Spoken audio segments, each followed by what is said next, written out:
માટે એક મોટા સમાચાર છે। ફરી માવઠાની હવામાન નિષ્ણાંત અંબાલાલ પટેલે આગાહી કરી છે।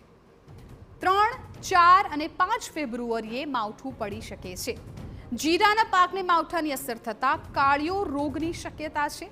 વાતાવરણમાં ફેરફારને લીધે મોડા વાવેલા ઘઉંમાં પણ ઈયળ પડી શકે છે। મકાઈ અને મોડી વાવેલી તુવેરમાં લીલી ઈયળ જોવા મળી શકે છે। મોટાભાગના શિયાળા પાકને માવઠાના ખરાબ અસરની શક્યતા।